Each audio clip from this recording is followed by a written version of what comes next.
Hola, les habla su capitán. Hoy vamos a volar al país donde nace el pisco. El clima y el tiempo es bueno, alisten sus audífonos para disfrutar del podcast presentado por Teresita Aya. Bienvenidos a bordo y salud.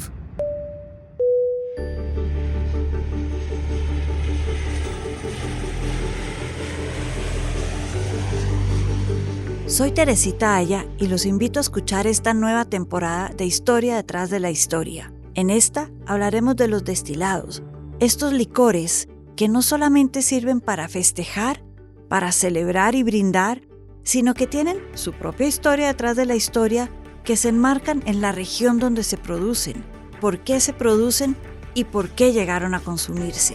Los invito a escuchar todas estas historias en boombox.com y en todas las plataformas de audio.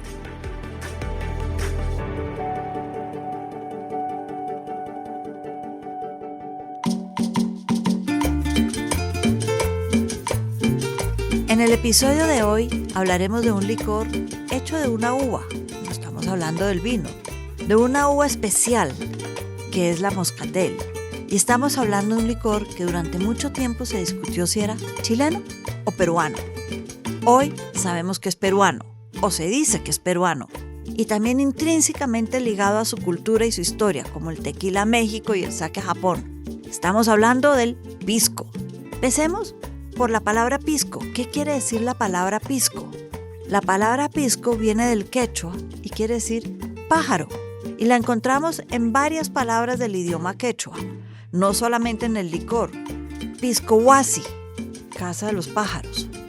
La piscotuna de Ayacucho, que es una fruta, una tuna, parecido a la pitaya, pero es la fruta de los pájaros.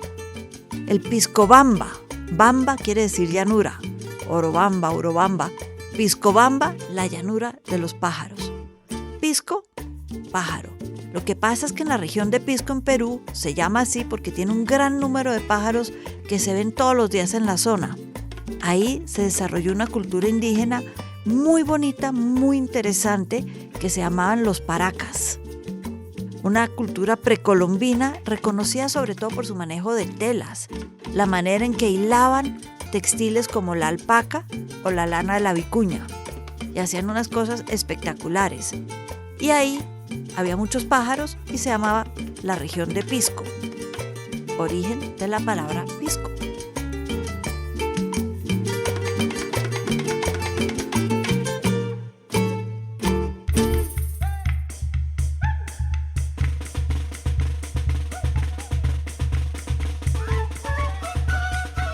Como les contaba, el pisco está hecho de uvas, las uvas moscatel.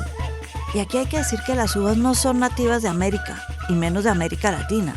Llegaron con los españoles, que viajaban con uvas por aquello de la religión católica para poder hacer vino y tomarlo en la misa.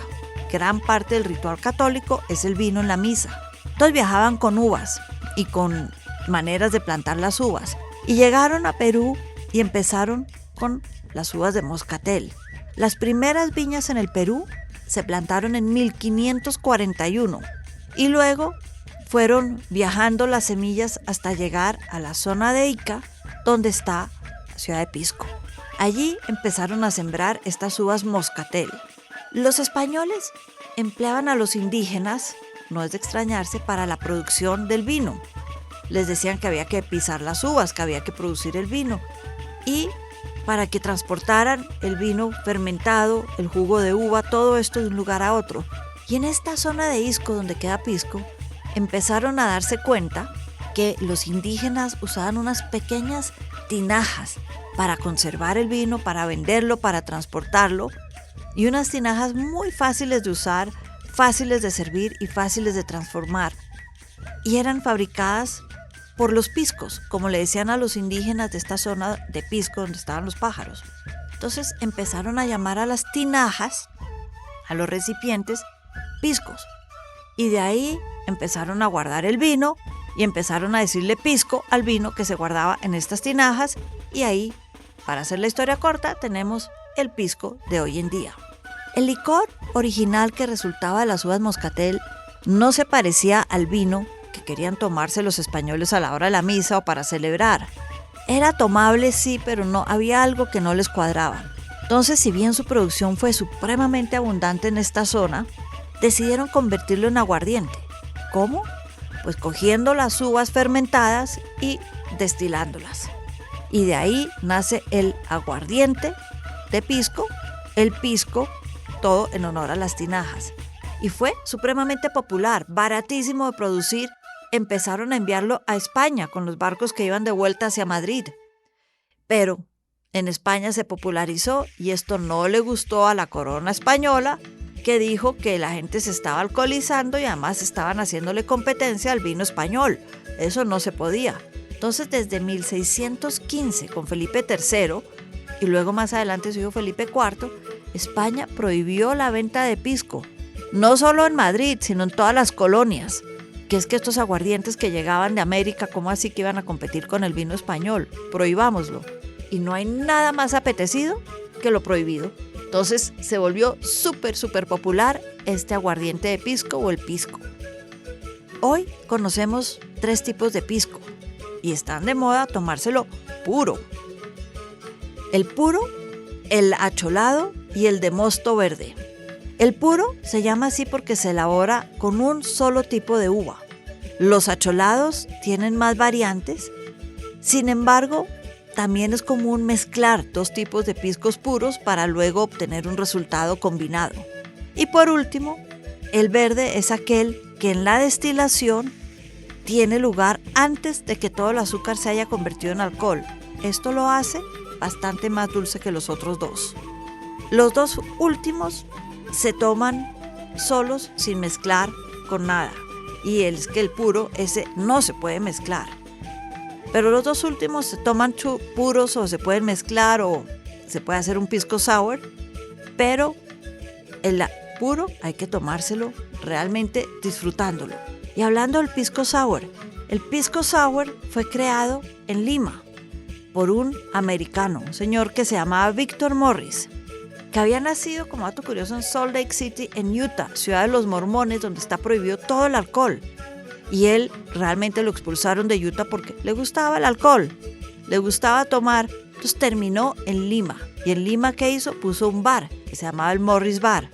Y ahí se inventó la mezcla del pisco con azúcar y limón batido para generar la espuma. Hay que decir que hoy en día hay gente que le agrega clara de huevo para la espuma. Y de ahí nació el pisco sour, muy popular hoy en día y tan famoso que en Londres hay una semana de festejo en los bares dedicada solo al pisco sour, la semana del pisco sour en los bares. El pisco sour también tiene su propio día. En Perú es el día del pisco, que es el 4 de julio, y en el resto del mundo es la primera semana de febrero, el primer sábado del mes, y los bares, sobre todo en Londres, festejan a punta de pisco sour toda la semana.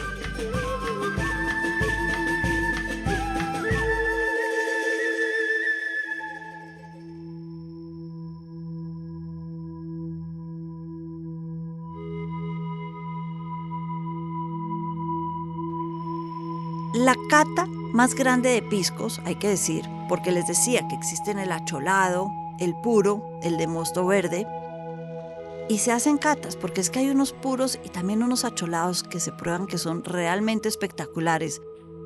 Hay catas, como en el vino, y la cata más grande del pisco en el mundo se dio en el año 2019, en la ciudad de Ica, al sur de Lima, donde nació el pisco, cuando 899 personas cataron al mismo tiempo 3 tipos distintos de pisco: el quebranta, la uva quebranta, el Italia y el Torontel, todos nombres de uva. Cataron estos 3 al mismo tiempo y hicieron la cata más grande del mundo de algún licor, tanto así que les mereció entrar en el libro Guinness de los récords como la cata más grande realizada en el mundo.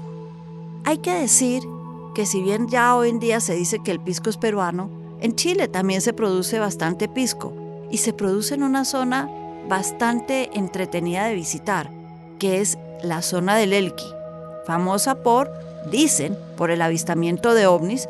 Dicen que es el lugar del mundo donde más ovnis se ven, sobre todo después de unos buenos pisco sours. Y también es el lugar donde nació Gabriela Mistral, Premio Nobel de Literatura. un lugar espectacular para observar las estrellas, para ver estrellas y tomar pisco en la noche. Aunque hay que decir que los chilenos, si bien les gusta el pisco sour, también toman una cuestión que llaman piscola, pisco con Coca-Cola. Debo reconocer que me gusta más el pisco sour o el pisco solo que el pisco con Coca-Cola. Entre quienes toman mucho pisco y les gusta tomar pisco está Hemingway, aunque su trago era el ron, Orson Welles, que lo llamaba el trago peruano, y también John Wayne, famoso vaquero que tenía una esposa peruana, entonces obviamente le encantaba el pisco sour y lo preparaban con frecuencia en su casa. El pisco es considerado parte de la familia de los brandy y de estos vamos a hablar en un próximo episodio. Por ahora, salud.